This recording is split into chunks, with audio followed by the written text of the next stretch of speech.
Oras natin sa buong Pilipinas. Meron tayong 4 na minuto makaraan ng alas 10 ng morning. Humanda na sa mga malalaking balita. Trending viral. Pinag-uusapan sa buong Pilipinas at buong mundo. Ronda Pilipinas Headlines.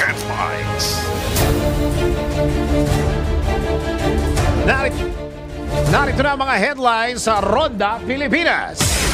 Ronda Pilipinas. Posibleng sabay-sabay na pagtakbo ng mga Dutertes sa Senado, hindi kinagat ng isang political analyst. Davao City, hindi bibitawan ng pamilya ng dating Pangulo. Ronda Pilipinas. Nagpapatuloy na pagdinig ng Senado hinggil sa Pogo. Inisnab ni suspended Bamban Tarlac Mayor Alice Guo. Ronda Pilipinas. Karagdagang guidelines para sa late birth registration, inilabas na ng PSA. Requirements para sa mga aplikanteng may dayuhang magulang hinigpitan. Ronda Pilipinas. Dagdag sahod sa NCR. Alamin natin kung posible sa Siyasat Special Report. Ronda Pilipinas. At balita sa ibayong dagat, 5 katao patay matapos pagbabarilin ng lalaking naburyong sa Las Vegas, USA. Ronda Pilipinas. Sa balitang papalakasan, UAAP Season 86 MVP Bella Belen mananatili sa NU Lady Bulldogs para sa Season 87. Ronda Pilipinas. Showbiz, Ronnie Liang nagpaliwanag sa pagkalat ng video na magkasama sila ni Harry Roque. Ronda Pilipinas. At mamaya, blackmail o binantaang ka online, NBI. Alamin sa, naku, bawal ito. Ronda Pilipinas. Running therapy, mainam nga ba sa mental health ng tao? Mamaya alamin natin. Let's prove it. Ronda Pilipinas. Ang mga malalaking mga balita, ang mga matitinding mga pinag-uusapan, ang mga maiinit at pinagtatalunang mga issue. Lahat hagip, lahat malalaman. Hindi lang sa buong Metro at Mega Manila. Kasama na ang buong Pilipinas. Hahagupit na ang mga malalaking issue sa Ronda Pilipinas. Live na live sa DWIZ AM Metro at Mega Manila. Naka-live din sa DWIZ News FM Regional Stations. Naka-live din sa Radyo Ronda AM Radio sa Pilipinas. Live ding mapapanood sa Aliw 23 Free TV. At naka-live din sa lahat ng DWIZ Digital News accounts, Facebook, YouTube at DWIZ News website. Ronda Pilipinas. Wala nang mahuhuli sa balita. Wala nang maiiwanang issue na hindi mo alam. Ngayon, updated ka na sa Ronda Pilipinas. Kasama si Dennis Antenor Jr. Ronda Pilipinas. Yan! Kumusta ang ating mga energy ngayong umagang itech? Sasabihin ko sa inyo, baka mawala energy ninyo. Ang sabi ho ng Philippine Egg Board Society ay ang itlog daw po ay tataas ang presyo. My goodness. Tataas daw po ang presyo ng itlog sa mga susunod na buwan. Kasama na rito, ano pa yung tataas ang presyo? Meron pang isa eh. Galunggong. Oh, naku. Tataas din daw ang presyo ng galunggong. Oh. Ang pagkakasabi daw nung di ba, kaya nga ang itlog ngayon ay mura dahil sobrang dami ng supply, dahil walang mga bata ngayon. Dahil ang mga bata ngayon, ang mga baon nila itlog. So walang mga bata ngayon. So, paano nagkaroon ng... Bakit tataas kung oversupply? Magandang araw Pilipinas, ito ang Ronda Pilipinas. Live na tayo sa DWIZ 882 Metro Mega Manila. And of course, live din tayo sa DWIZ News FM Regional Stations at Radyo Ronda. At sa lahat ng mga ginagawang radyo, ang kanilang mga TV sa Aliw Channel 23. Magandang araw Pilipinas. Ako, ang iyong magiging tagapagbalita. Ako si Dennis. Yeah! Yon! Dennis Antenor Jr. Ronda Pilipinas. Sa detalye ng mga balita natin, medyo na dala ko dun sa tugtog na yon.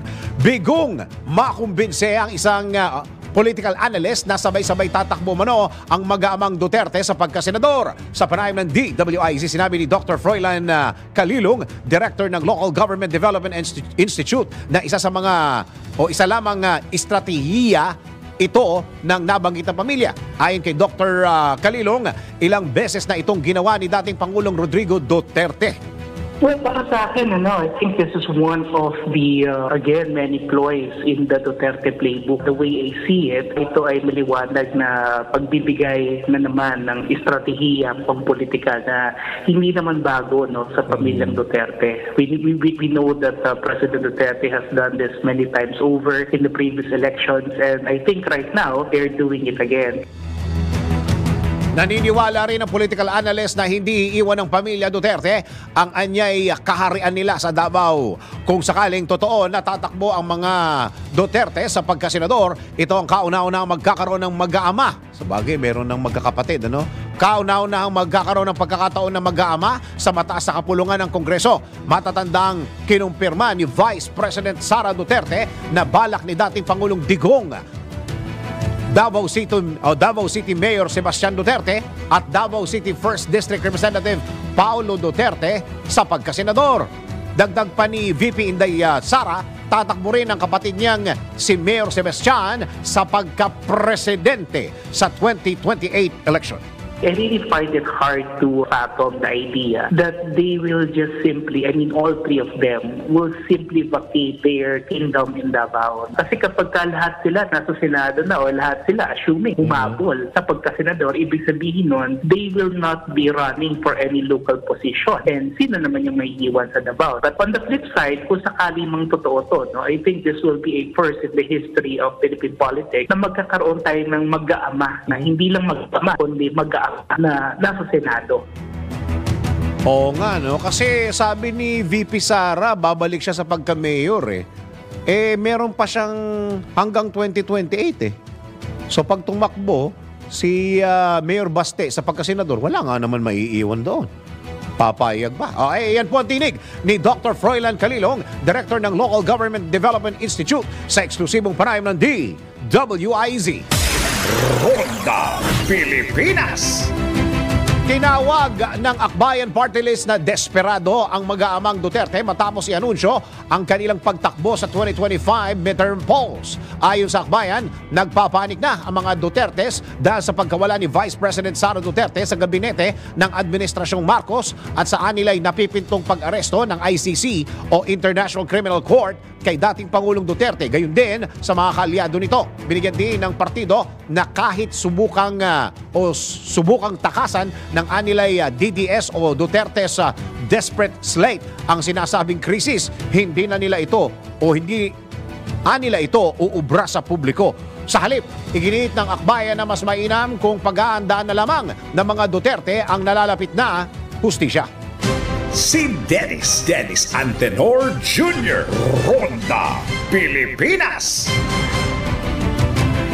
Kahit ano pa ang maging opinion ng mga political analyst, nagimbal pa rin.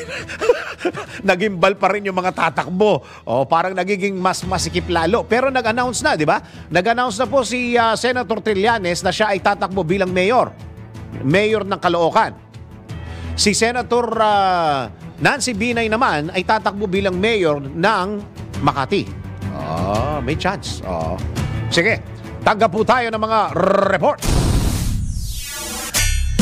Senate President Escudero walang nakikitang questionable sa planong pagtakbong senador sa 2025 elections na mag-aamang Duterte. Alamin natin ang report ni Patrol 19, Sally Ortega Bueno. Ate Sally, go! Karapatan nila na tumakbo sa anumang posisyon sa darating na halalan at karapatan ng ating mga kababayan na pumili at piliin ang nais nilang manilbihan sa anumang pwesto sa pamahalaan.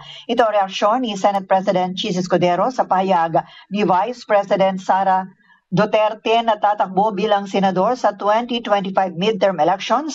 Ang kanyang ama na si dating Pangulong Rodrigo Duterte at kanyang mga kapatid na sina Congressman Paulo Duterte at Davao City Mayor Sebastian Baste Duterte.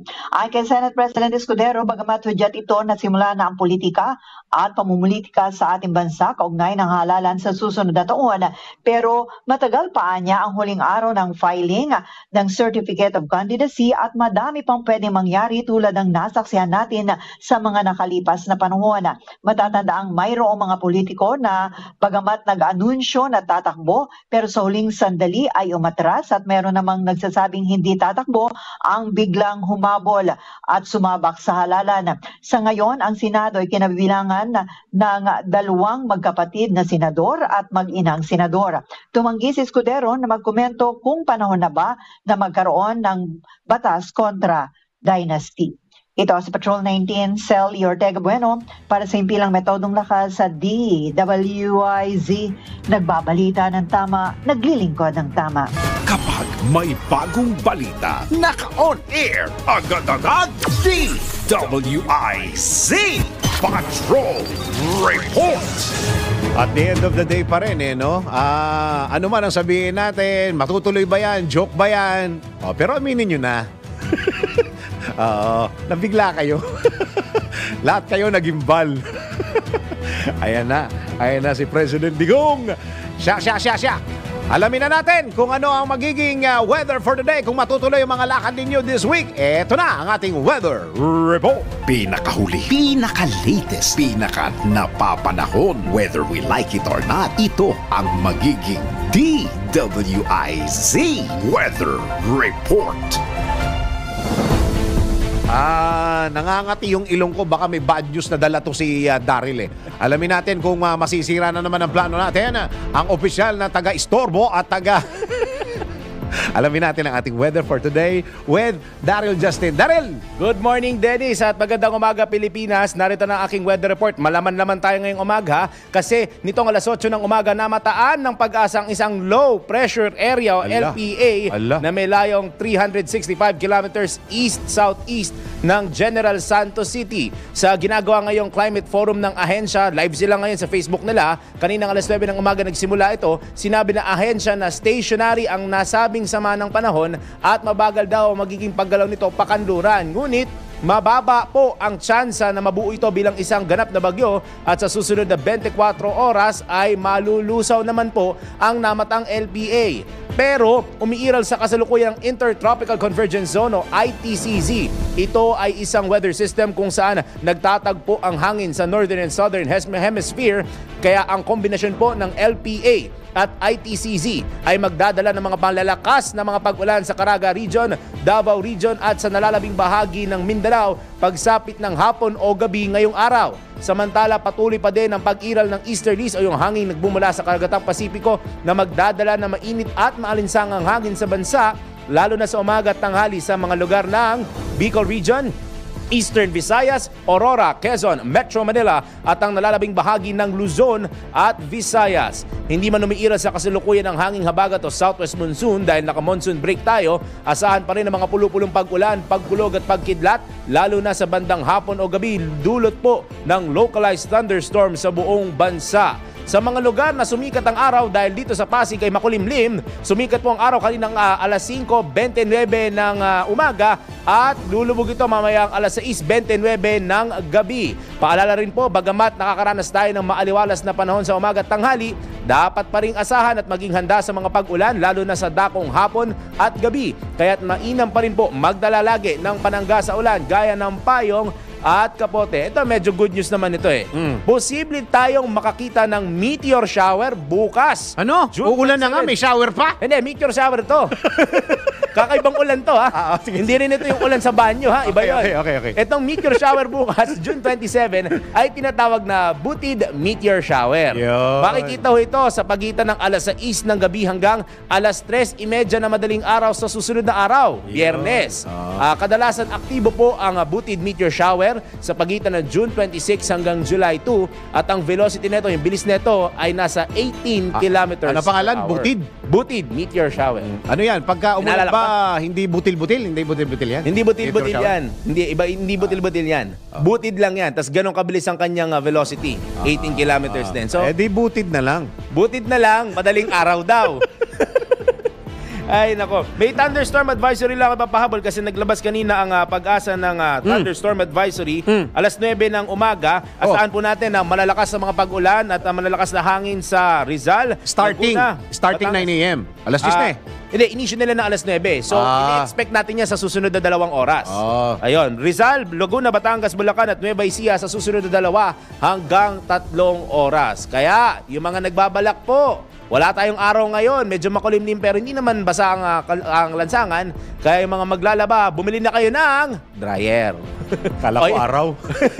Mahirap bilhin ng araw, patay tayo dyan. Ang tabayanan ng aking susunod na weather report at updates mamaya sa Balitang Bayan, alas 12 hanggang 1:00 ng tanghali. At yan muna ang aking weather report, whether you like it or not. Ako po si Daryl Justin, good news at halong bad news ang dala araw-araw. Nagbabalita ng tama, naglilingkod ng tama. Pinakahuli, pinaka-latest, pinaka-napapanahon, whether we like it or not, DWIZ Weather Report. Ronda Pilipinas. Tuloy mga balita sa Ronda Pilipinas. Samantala, hindi dadalo si suspended Bamban Tarlac Mayor Alice Guo sa ikakasang pagdinig ng Senado hinggil sa operasyon ng Pogo ngayong araw. Ito'y ayon sa guest list na inilabas ng Senate Committee on Women, Children, Family Relations and Gender Equality. Gayunman, kumpirmado ng dadalo ang alkalde ng Porac, Pampanga na si Mayor Jaime Capil kasama sina Engineer Glenn Lansangan, Municipal Engineer at ang Municipal Assessor Officer in charge na si Maria Regine Venzon. Ronda Pilipinas. Samantala, naglabas na ng abiso ang PSA o Philippine Statistics Authority hinggil sa karagdagang guidelines para sa pagpoproseso ng late birth registration. Ito'y batay sa nilabas ng Memorandum Circular ni PSA National Statistician at Civil Registrar General Undersecretary Claire Dennis Mapa na nagsimulang ipatupad noong 12 ng Hunyo. Batay sa naturang memo, ginawa ng mandatory ang personal appearance sa C-MCR o City Municipal Civil Registrar ng mga aplikanteng nasa edad 18 pataas, habang kinakailangan naman ng mga magulang ang personal na humarap sakaling menor de edad pa ang kukuhanan ng late birth registration. Bukod dito, magkakaroon din ng karagdagang requirements tulad ng birth o barangay certification, national ID, unedited latest photo. Teka, ulitin natin. Unedited latest photo at 2 documentary evidence na nagpapatunay ng pagkakilala ng mga magulang tulad ng government-issued IDs at marriage certificate. Samantala, para naman sa mga aplikante na foreigner ang isang magulang, kailangan magsumite ng certificate of marriage ng mga magulang, birth certificate ng magulang at valid passport o BI clearance certificate o ACR I-card ng foreign parent. Si Dennis Antenor Jr. Ronda Pilipinas. Samantala, tanggap po tayo ng report. Bahagi ng lupa sa Tondo, inilipat na ni PBBM sa pagmamayari ng DSUD o DHSUD. Alamin natin ang report ni Patrol 13, Gilbert Perdes. Gilbert, go! Naglabas ng proklamasyon si Pangulong Ferdinand Marcos Jr. na nagtatakda ng ilang bahagi ng lupa sa Tondo, Maynila ay ilipat sa pagmamayari at development ng DHSUD o Department of Human Settlement and Urban Development. Nabatid ng Proclamation number 610 na nilagdaan ni Executive Secretary Lucas Bersamin ay inisyu ni PBBM nitong Hunyo 21, batay na rin sa naging rekomendasyon ng Department of Environment and Natural Resources o DENR. Inaamyandahan nito ang Proclamation number 96 sa pamamagitan ng pagbubukod sa isang bahagi ng lupa sa Tondo.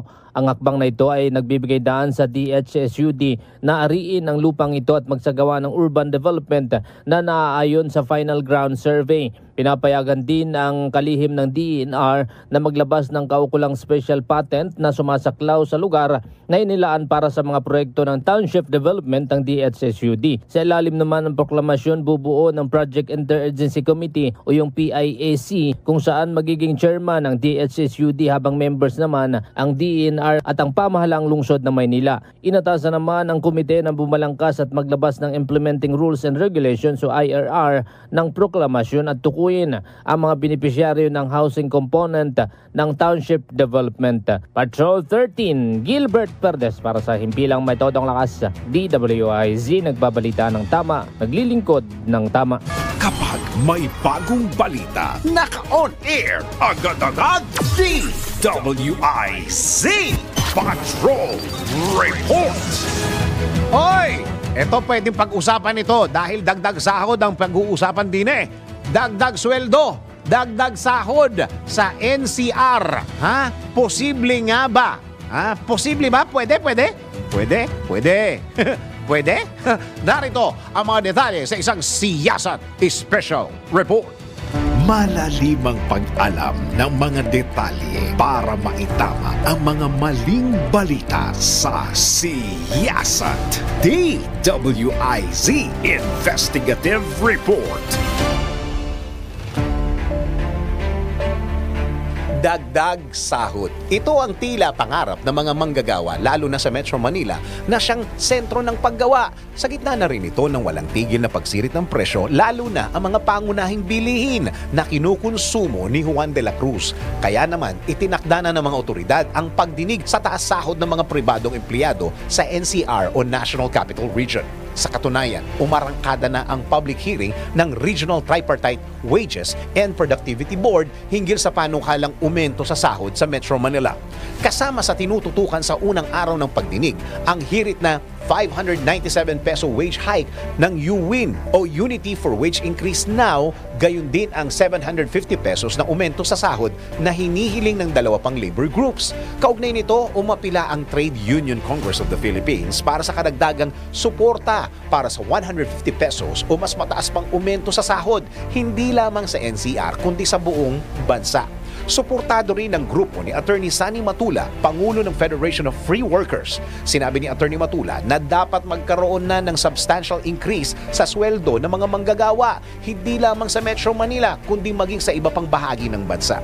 Sa katunayan, tinukoy ni Attorney Matula na ang 89 pesos na national minimum wage ay ipinatupad 35 taon na ang nakakalipas. Iginiit ni Attorney Matula ang 150 pesos na ring dagdag sahod bagamat higit pa rito ang isinusulong ng ilan pang labor groups. Marami anyang mga rehiyon sa bansa tulad ng BARM o Bangsamoro Autonomous Region in Muslim Mindanao na mababa ang sweldo. Dapat mayroong substantial, no? Substantial na pagtaas ng sahod sa buong Pilipinas sapagkat 35 years ago na yung national minimum wage natin na 89 pesos at alam mo naman sabi nila yung ating ekonomiya ay umuunlad pero ang share ng ating mga manggagawa ay naiwan ng ating mga manggagawa. Binigyan din naman ng ECOP o Employers Confederation of the Philippines na kinikilala nila ang hinaing ng mga manggagawa sa usapin ng sahod.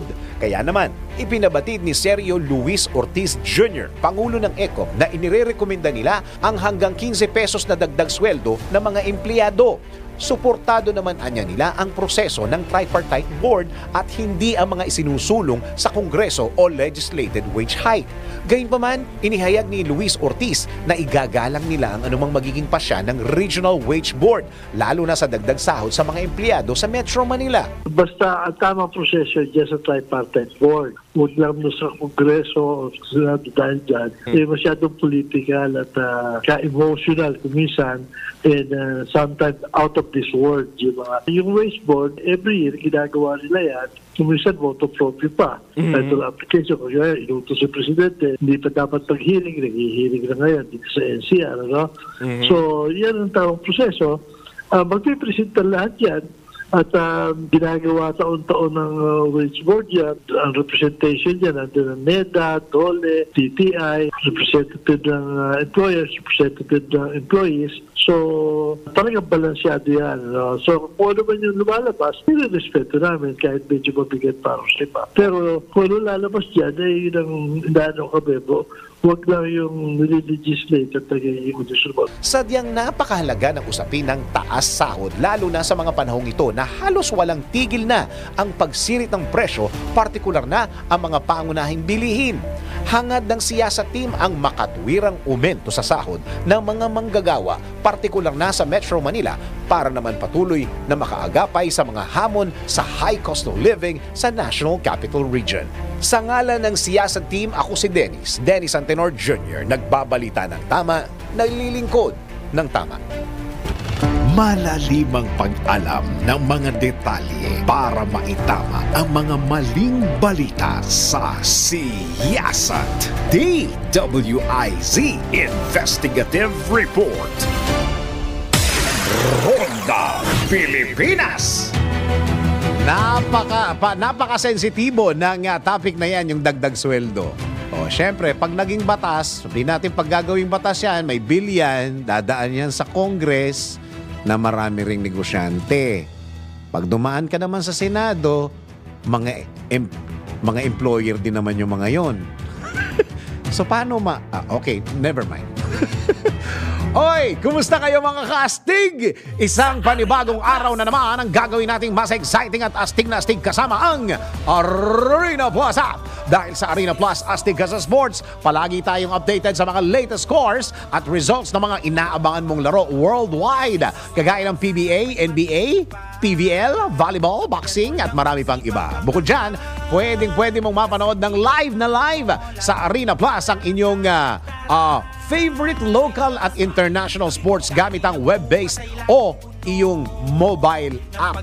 Hindi mo na kailangan lumabas pa at saan ka pa. Plus, i-level up pa ang gaming experience mo kasama ng endorsers na sina Scotty Thompson ng Barangay Ginebra San Miguel at Pinoy Pride Jordan Clarkson ng Utah Jazz. Kaya naman, what are you waiting for mga kastig? Download Arena Plus app sa App Store o manood sa arenaplus.net. Sa Arena Plus, astig sa sports. Remember, gaming is for 21 years old and above only. Keep it fun, game responsibly! Ronda Pilipinas. Pilipinas, ang ating oras. Iyon! Oras po natin sa buong Pilipinas, 31 minuto makaraan ng alas 10 ng morning. Ronda Pilipinas. Tuloy-tuloy mga balita at impormasyon sa Ronda Pilipinas. Alam po ninyo, ang Kongreso po ay may ginagawang pagdinig regarding po dito sa war on drugs at isa sa kanilang gusto sanang imbitahan ay itong si Pangulong Duterte at kasama itong si Senator Bato de la Rosa. Oo. At isa dyan ay gusto rin nilang imbitahan itong dating senador din, nakalalaya lang, si Senator Laila de Lima. Kung sakasakali pala, pag pumunta si Senator Bato, magkakaroon ng face-off pala face-off. Magkakaharapan. Sa bagay, pagkahugan niyang mga hearing ay hindi naman talaga nag-uusap talaga yung mga resource person, di ba? Yung mismong chairman o yung mismong mga nagtatanong lang at saka yung mga resource person. Yun. Hindi nag-uusap talaga yung mga resource person diyan Oo. Makakausap po sana natin itong si Senador Bato de la Rosa, kaso nawala. Nawala. Pero kanina okay na siya, di ba? Andiyan siya kanina? Oo. Linya ho ng Talapuno. Yung linya ho ng Talapuno ang problema. Oo. Sige. Teka muna, tanggap muna tayo ng isang report.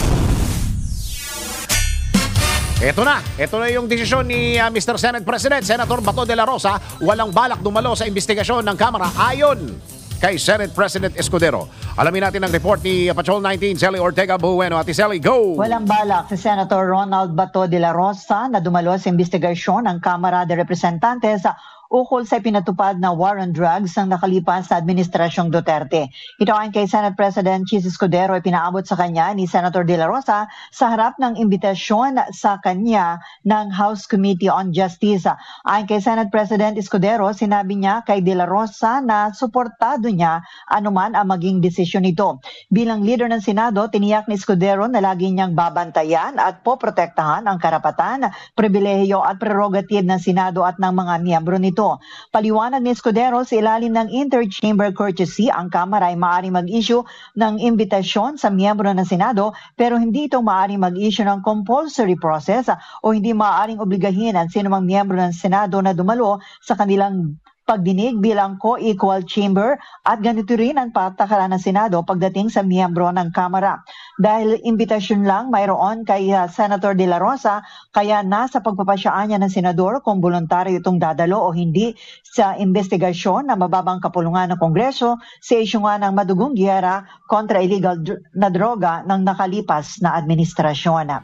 Ito sa Patrol 19, Sally Ortega Bueno para sa himpilang metodong lakas sa DWIZ. Nagbabalita ng tama, naglilingkod ng tama. Kapag may bagong balita, naka-on air, agad-agad, DWIZ Patrol Report. Tama-tama, nasa linya po natin ang Chairman of Senate Committee on Public Order and Dangerous Drugs. Nasa linya po natin si Senator Ronald Bato de la Rosa. Senator, magandang araw po.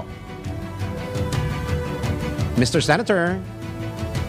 Yuhu. Wala yata eh. Nawala sa linya? Andyan? Oh, Mr. Senator, Sir, magandang araw po. Oo. Nawala ano? Pakitawagan. May problema ba sa ating talapono? Ha? Oo. Andiyan na ba? Sige. Mr. Senator, magandang araw po. Hello. Sir, magandang araw po. Live po kayo sa DWIZ News FM sa buong Pilipinas at sa Aliw Channel 23. Magandang araw po, Senator Ronald Bato de la Rosa. Hindi yata ako naririnig ni Senator eh. Yung linya natin, pakicheck. Pakicheck. Mga girls. Yung aking mga alamang girls. hindi alabang, kundi mga alamang girls. Mga alamang girls. Taga Pangasinan ako eh. Ayan. Tinan nyo, pinarinig pa sa atin. Tinatawagan na nila. Tinatawagan ang aking mga alamang girls, ha? Taga Pangasinan ako, maraming alamang doon sa amin, bagong. Kaya nga makasama natin ay alamang girls. Joke lang. Baka sabihin ang babango nito mga girls nating ito. Sige, teka muna. So, tanggap muna tayo ng report. Ha?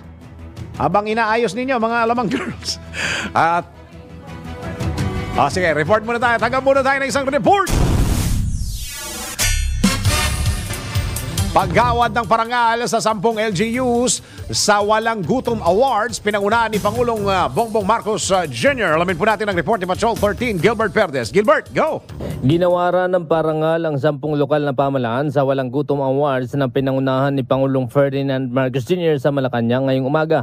Ito'y kaugnay pa rin ng kanilang anti-hunger initiatives at pagtiyak sa food security. Kabilang sa mga nanalo ang Barangay Commonwealth sa lungsod ng Quezon at Barangay Nagasikan sa Santiago City sa Isabela para naman sa barangay level. Sa municipality level, wagi naman ang Asuncion, Davao del Norte, Palumpun, Leyte, Bacnotan, La Union, habang nangyababaw naman sa city level ang Kidapawan City, Bago City, Cadiz City at Mati City sa Davao Oriental at nanalo naman ang Biliran Province sa provincial level. Ang 10 winning LGUs ay napili naman matapos magatugon sa itinaktang kriteria gaya ng impact on food security and nutrition, pakikilahok ng komunidad, sustainability at pagiging epesyente sa paghatid ng serbisyo na may kinalaman sa anti-hunger program.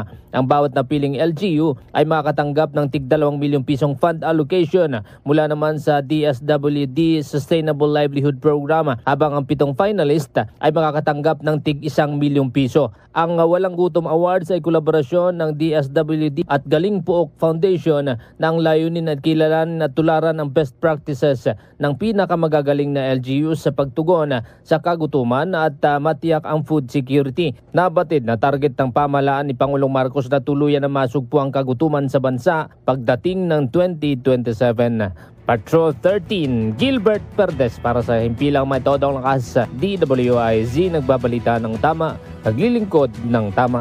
Kapag may bagong balita, naka-on air, agad-agad, DWIZ Patrol Report. Sa lahat ng mga taga Batanes dyan, Batanes ha, Happy Vunung Festival sa inyong lahat. Festival, fiesta pala sila doon. O, sa mga nahihirapang mag-isip ng ihahanda sa paparating ninyong mga celebrations tulad ng mga fiesta na ganyan, siguradong mabubusog ang inyong mga bisita at ang inyong mga loved ones sa Komeya. Mapa-anniversary, birthdays man yan o simpleng merienda o fiesta, tiyak mabubusog ang inyong mga pamilya at kasama ang inyong mga bisita sa Komeya Bihon, Komeya Palabok at Komeya Sotanghon. Lahat ng selebrasyon ay sasaya basta't busog ang buong pamilya. Ibig kong sabihon, Komeya 3Q Bihon. Ay nako, masarap talaga. Ronda Pilipinas. Oh, wala pa si Senator. Oh, nako, may hearing sila ngayon, di ba? Oh, may hearing sila ngayon, di ba? Ngayon? Singitan nyo na mga Alamang girls.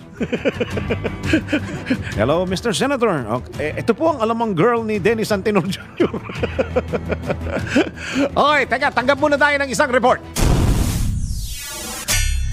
Mariveles Hermosa San Jose line nasa full capacity na ayon sa NGCP. Very good. Alamin natin ang report ni Patrol 30 Jelly Mendez. Jelly, go!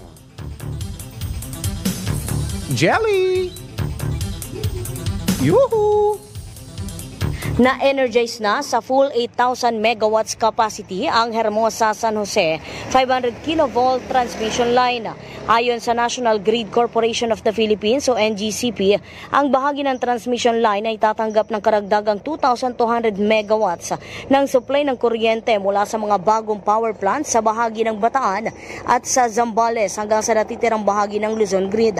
Sinabi ng NGCP na na-energize na ang Line 1 noong May 27, 2023 para ma-accommodate ang power generation sa Bataan na mayroong 2,000 megawatts transfer capacity. Ganap na nakumpleto ang linya noong Mayo 19, 2024 kung saan ay napagana ang 4,000 megawatts line capacity. Ang full completion naman ng Line 2 ay tatanggap ng 8,000 megawatts sa generation capacity, higit pa sa inaasahang kapasidad para sa umiiral at anumang incoming generation. Ang Mariveles Hermosa San Jose 500 kV line ay binubuo ng 395 transmission towers, bagamat sertipikado bilang Energy Project of National Significance. Ang naturang proyekto ay naka-encounter pa rin ng iba't ibang problema lalo na sa right of way. Ito si Patrol 30 Jelly Mendez nag-uulat para sa impilang may tawdong lakas sa DWIZ. Nagbabalita ng tama, naglilingkod ng tama. Kapag may bagong balita, naka-on air agad-agad DWIZ Patrol Report. Ay, teka muna. Hindi na pwedeng makausap si Senator Bato. Nakasalang na. Tsaka na natin istorbohin. Baka ma-istorbo yung kanyang line of thought. Sabihin mo kay Senator Bato, bibigyan ko na lang siya ng coffee.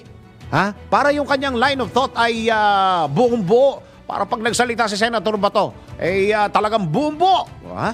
Bigyan mo. Sabihin mo sa kanya, bibigyan ko siya ng coffee. Ha?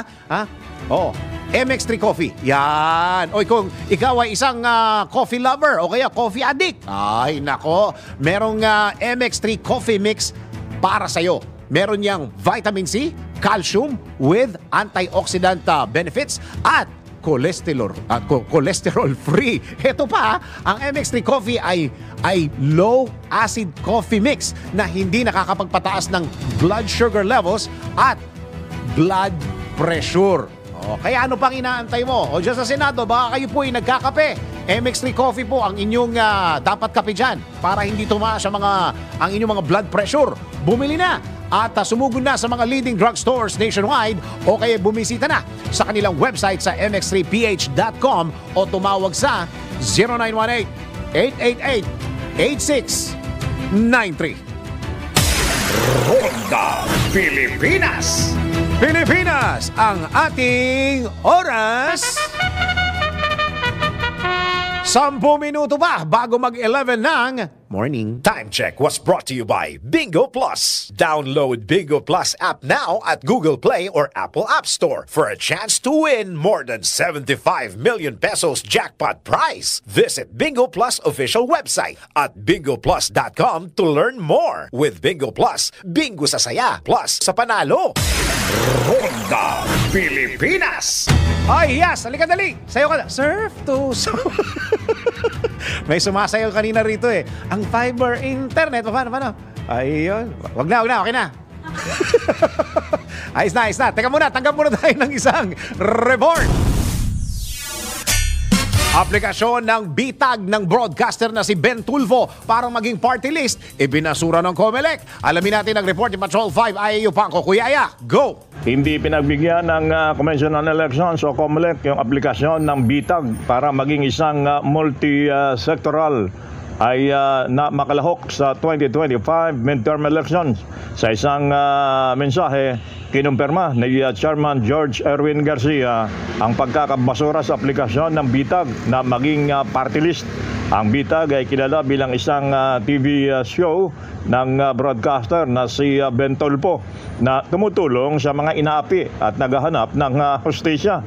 Ayon kay Garcia, kulang yung mga isinumiti na requirements ng bitag kung kaya't ibinasura ang kanilang aplikasyon. Pero maaari naman itong maghain ng motion for reconsideration ang bitag at isumiti lamang yung mga kakulangan na dokumento upang muling pag-aralan ng COMELEC ang kanilang aplikasyon na maging party list.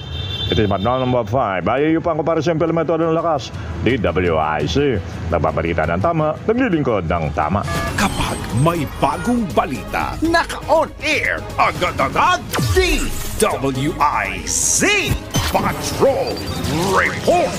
Kulang lang ng requirements pero pwedeng i-reapply. Akala ko with finality na. Sige, teka muna. Magandang araw muna. Hoy, kay Boss Mel Robles na dumalaw sa atin dito sa DWIC. Boss, maraming salamat sa pagdalaw mo ha. Ayan, tuloy natin yung ating kape-kape. Ayan, kay Sir Mel Robles ng General Manager po, GM po ng PCSO. Teka muna. Also, magandang araw din sa lahat ng mga nasa opisina ng PCSO at mga nanonood, nakikinig sa atin dyan. Kailangan magtulungan ang mga Pilipino dahil lahat ay makikinabang. Ito po yung mensahe mula sa PCSO. Para mas malinaw, narito po ang PCSO Special Report.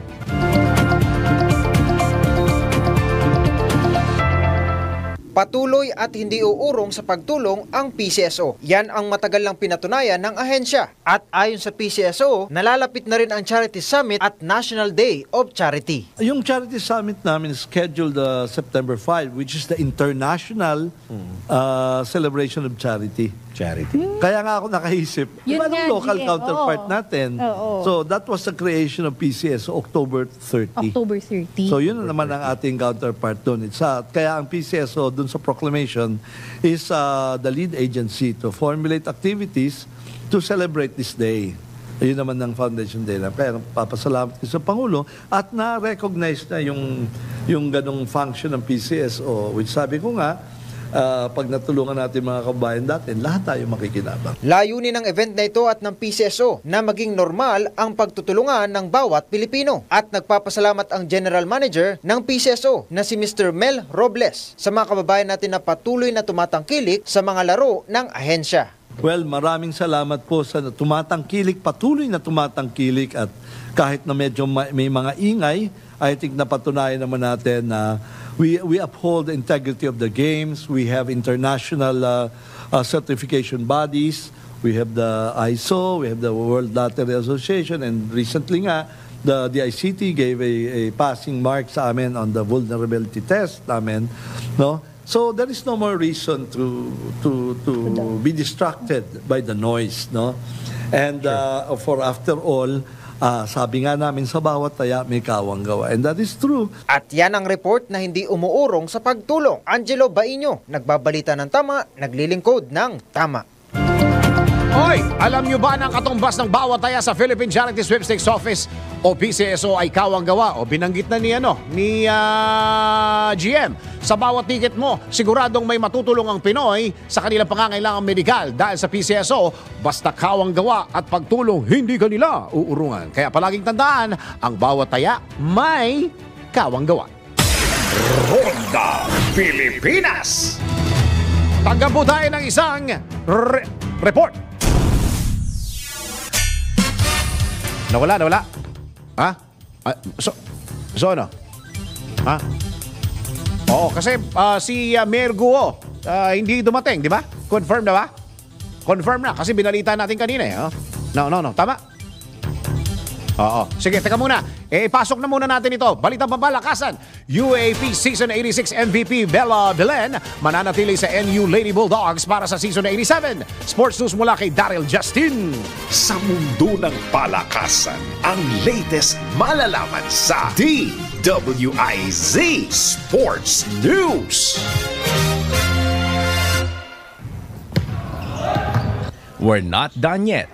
Time to make it 2 in a row. See you next season. Iyan ang naging post ni two-time UAAP MVP at National University Lady Bulldog star Bella Belen sa kanyang Instagram account. Ang post na iyan ay ang kumpirmasyon na siya ay muling babalik sa Season 87 ng UAAP para maglaro sa Bulldogs at ang kanyang next target, back-to-back championships. Muling nasungkit ng Bulldogs ang kampyonato sa women's volleyball nang masweep ang University of Santo Tomas o UST Golden Tigresses sa loob ng 2 games sa finals ng Season 86. Si Belen at ang kanyang teammate at finals MVP na si Alyssa Solomon ay kabilang rin sa first round prospects ng Alas Pilipinas at sa inaugural Premier Volleyball League o PVL Draft.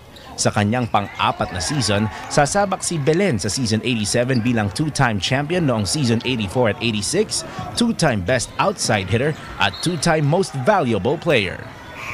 Sa Arena Plus! Sa Arena, laging pasok ang tira. Tara na halika, ano bang hinihintay mo? Sa Arena Plus! Ronda Pilipinas. At bago po tayo magpaalam, tayo'y may patama quote of the day. Ang ating patama quote of the day ay, pag may problema, iiyak mo lang. Tapos, tama na. Punas luha, ayos damit, suklay buhok. Parang barok lang ito. Para ako nagtunog barok dito. Okay, pag may problema, iiyak mo lang, tapos tama na, punas luha, ayos damit, suklay buhok, tapos smile, tuloy ang ikot ng mundo. Alam niyo, pagka mga ganyan, mga problema, hindi naman natin maiiwasan yan. Minsan yan, nakakapagpatatag pa sa atin yan eh. Oo, maging malungkot for 5 minutes. Magmaktul ka, magalit ka, for 5 minutes. Dapat lahat nandun lang sa lahat ng emosyon mo, lahat ng galit mo, ilagay mo dun sa 5 minutes. Pero after 5 minutes, you move on. Okay? After 5 minutes, you move on.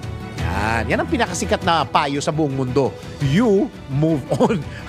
Yan ang kabuhan ng mga balita at impormasyon sa Ronda Pilipinas.